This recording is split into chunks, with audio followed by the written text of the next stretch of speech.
déjà donner une définition personnelle du gilet jaune, c'est prendre le risque de se tromper à 99%, ou alors en préambule en disant que cette définition n'appartient qu'à moi-même.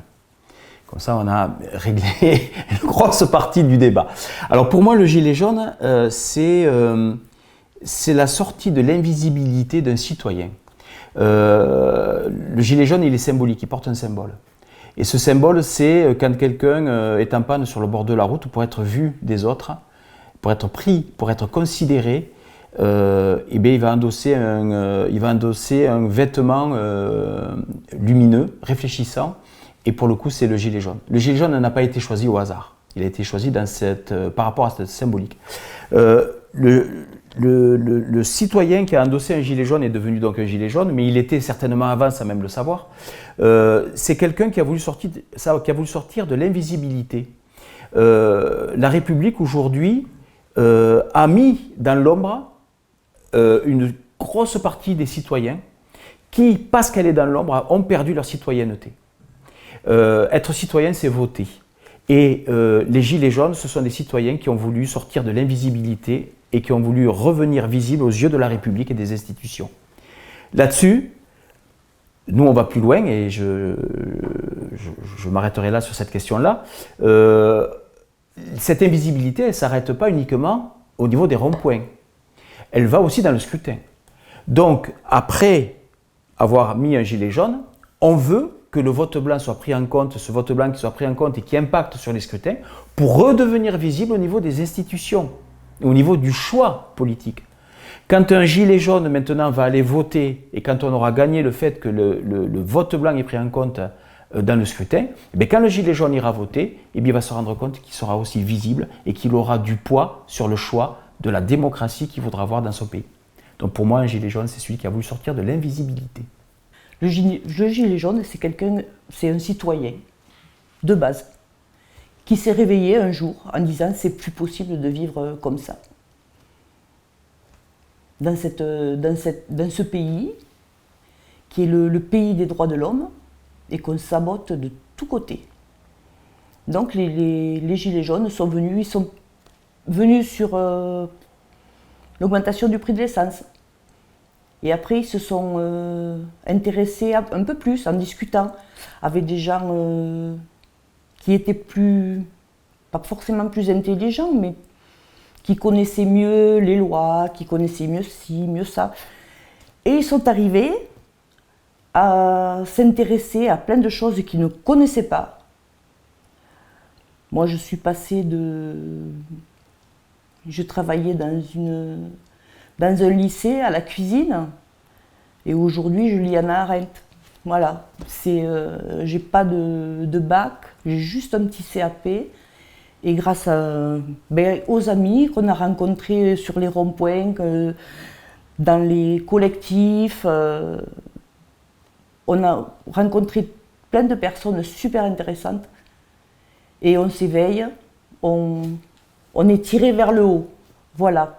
Moi, c'est ça que je pense des gilets jaunes ils sont tirés vers le haut pour arriver à quelque chose de meilleur pour l'ensemble de la population.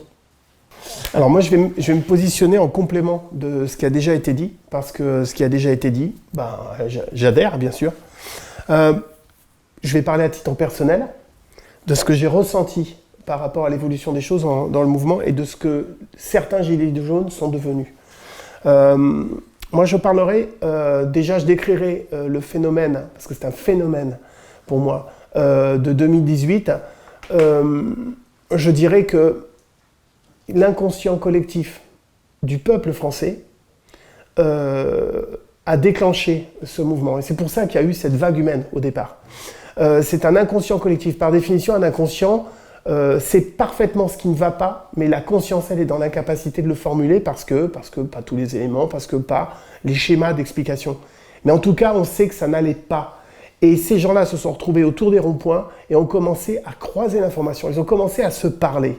Et ça, c'est la pire des choses qui pouvait arriver. C'est-à-dire que les gens, en se parlant, ont confronté leurs idées, ont alimenté l'intellect de l'autre, ils se sont échangés de l'information.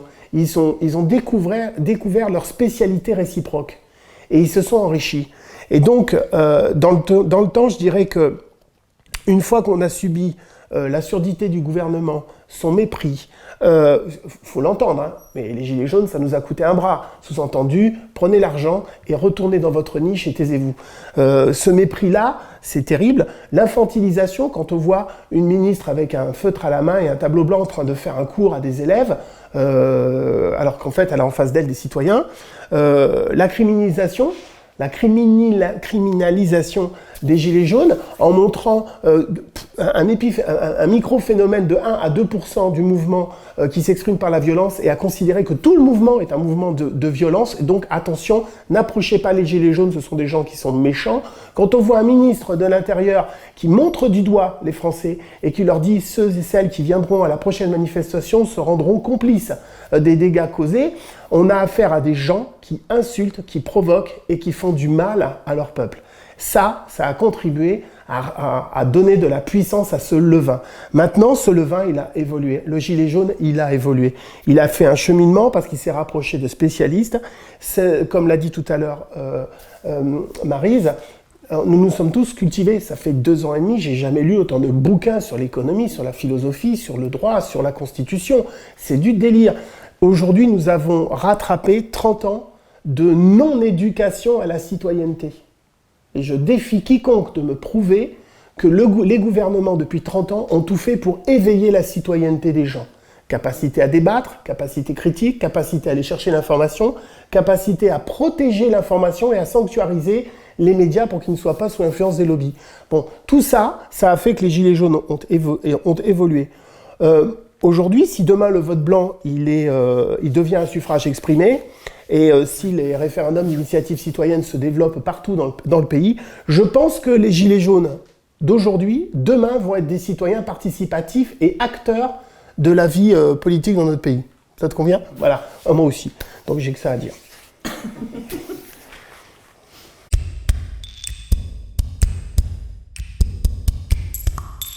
Alors vous me demandez de vous parler du RIC. Je vais le faire avec beaucoup de modestie parce qu'il y a des gens en France qui sont ultra spécialisés. Il y a des groupes qui ne font que ça. On a des groupes qui sont des groupes dits constituants. On a un grand spécialiste en France, Étienne Chouard, qui parle de ça très très bien. Voilà, donc je vais rester très modeste. Je vais donner ma compréhension du RIC. Le RIC, c'est l'acronyme de référendum d'initiative citoyenne. C'est un process démocratique qui permet à une collectivité, que ce soit une municipalité, un département, une région ou à l'échelle nationale, de statuer par le vote sur une question précise qui leur est soumise, qui a fait l'objet d'une étape d'information juste, d'une étape de débat juste dans le sens en respectant les règles de l'art, en limitant la rhétorique et en se basant sur les échanges d'informations et la présentation des éléments. Et une fois que la population a fait son opinion, la question est clairement formulée et la population passe en direction des bureaux de vote pour donner sa réponse. C'est pour moi, le RIC, la représentation de l'outil démocratique par excellence, à la condition qu'il soit organisé comme il faut, qu'il respecte toutes ces étapes-là et qu'il aboutisse à un vote de qualité. Pour moi, le RIC permet d'avoir le consentement éclairé de la population, et je pèse mes mots, consentement, obtenir le consentement éclairé de la population. S'oppose au RIC, très clairement, l'ingénierie sociale qui permet de fabriquer un consentement d'une population qui n'est pas éclairée sur la question et qui va se retrouver à un moment donné en train de voter sur une question qu'elle n'a pas comprise et à laquelle on va lui mettre un coup de pression. On a les deux opposés. Voilà. Le RIC, on ne pourra y accéder que si on l'obtient, parce qu'on ne va pas nous le donner. Et pour accéder au RIC, il faut qu'on ait des outils démocratiques pour le faire.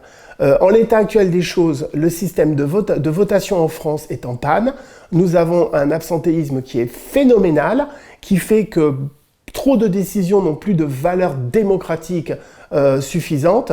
Et pour ça, il faudrait qu'on puisse développer un vrai outil démocratique. Je parle d'un outil démocratique par l'intermédiaire peut-être du vote blanc.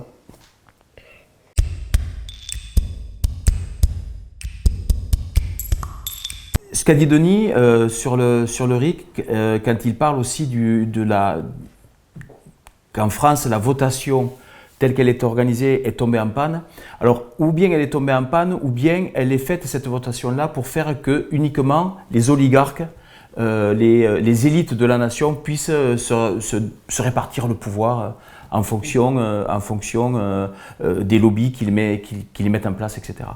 Quand je vous ai dit tout à l'heure qu'un gilet jaune, c'est un invisible de la République qui a mis un gilet pour se rendre visible, la prise en compte du vote blanc impactant sur tous les scrutins, c'est de faire en sorte que les citoyens redeviennent visibles au regard du scrutin.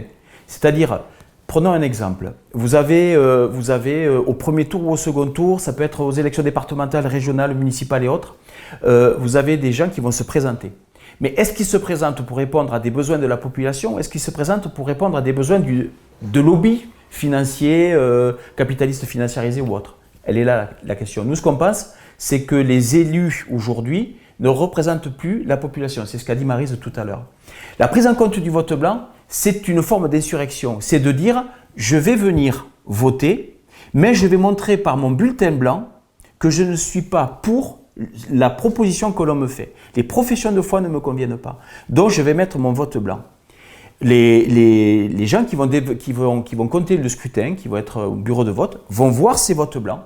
Ça va remonter nationalement et on va dire il y a X% de votes blancs. Et bien avec ces X% de votes blancs, on va définir un seuil et à partir de ce seuil-là, quand il sera atteint et dépassé, on dira ces élections doivent être rejouées, revotées. Et qu'est-ce qui va se passer? Eh bien, il va se passer que les candidats vont refaire des professions de foi qui vont être beaucoup plus en lien avec la population, avec les problèmes du monde soignant, avec le problème des gens qui sont à la rue, avec des problèmes de l'agriculture, des pesticides, mais les problèmes qui sont dans la réalité quotidienne de la vie des gens qui ont mis un gilet jaune, puisqu'on est ici dans le mouvement des gilets jaunes. Il n'y a pas que les gilets jaunes, hein. Il y a la citoyenneté, elle est élargie. Donc, le vote blanc, c'est pour en finir avec. Et là, on a fait un tract. On a fait un tract très, très vite. C'est pour en finir avec. En fait, c'est pour que la reconnaissance du vote blanc soit inscrite dans la loi et dans la Constitution. Pourquoi? Parce que au niveau des présidentielles, il faut modifier la Constitution. Au niveau des départementales, des municipales et des régionales, il n'y a pas besoin de modifier la Constitution. Dans le vote blanc, il suffit d'une volonté politique pour qu'il soit pris en compte. Donc, je ne vais pas relire le tract, il sera samedi matin disponible. Très clairement, la prise en compte du vote blanc à tous les scrutins, c'est pour faire en sorte que les citoyens puissent avoir son mot à dire dans les élections. Un vrai choix. On ne pousse pas à voter blanc, on dit simplement que le vote blanc est une option supplémentaire.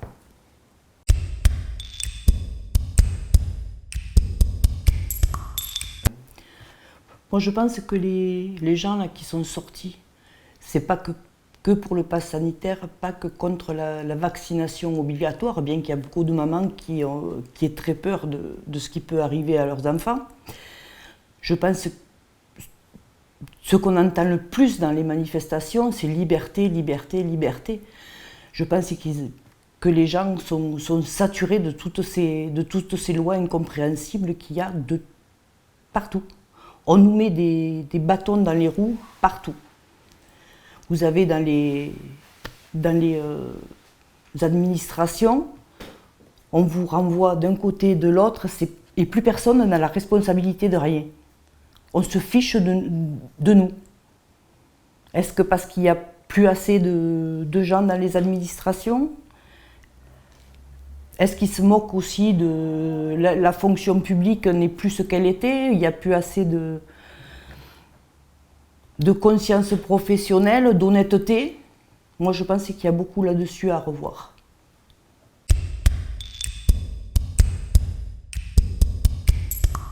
Alors, depuis le départ du mouvement des Gilets jaunes, tous les samedis, on est présent sur la place de Tarbes ou dans les rues ou dans les ronds-points.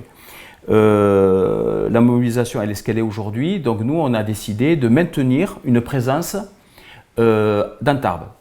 Le choix du lieu est très important, puisque on peut être dans la rue, on peut être devant la préfecture. Nous, on a décidé d'être sur la place du marché. Pourquoi? Parce que le samedi à Tarbes, c'est le lieu où il y a le plus de monde, c'est le lieu où les gens se croisent et c'est le lieu où on peut partager des réflexions et les gens viennent nous voir. Donc nous avons créé des banderoles, nous avons créé, Denis est un des piliers de la communication en termes de 4x3, tous les slogans, voilà, on édite des slogans à travers ce 4x3. Et on fait des banderoles et on publie ces banderoles, on les montre et les gens viennent nous voir pendant le marché. Et là, on explique un petit peu le mouvement des Gilets jaunes et on s'est rendu compte que les gens, progressivement, viennent de plus en plus et se disent que malgré le fait qu'on ait un drapeau gilet jaune à l'entrée de notre stand, les gens n'ont plus peur et viennent discuter avec nous. Ces rassemblements sont déclarés en préfecture. Donc on est dans la légalité. On n'est pas dans la légalité pour être dans la légalité, pour être des moutons qui suivent et qui répondent aux directives du gouvernement. On estime que cette légalité-là et bien d'autres ont été conquises par nos prédécesseurs, par des gens qui se sont battus dans les barricades ou dans les tranchées. Voilà, au moins utilisons tous ces acquis-là, tous ces conquis-là. Voilà. Donc nous organisons tous les samedis des rassemblements à partir de 10h, à la place du marché Broban à Tarbes, et c'est déclaré. Là-dessus, on fait intervenir des gens qui sont experts dans des domaines différents. Par exemple, nous développons l'idée de la sonnante. Il y a une association qui s'appelle la Sonnante. Cette association-là, c'est une association qui prône et qui organise la monnaie locale dans le 65. Et de par la relocalisation de l'économie, de par l'économie réelle versus économie financiarisée, nous pensons que la monnaie locale est une réponse à notre souveraineté économique locale, à notre souveraineté alimentaire, etc.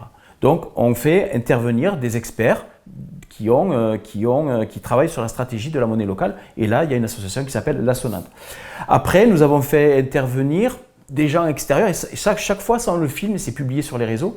On a fait intervenir des gens sur les aides à domicile, sur la problématique des aides à domicile. On a fait intervenir des gens sur les forêts.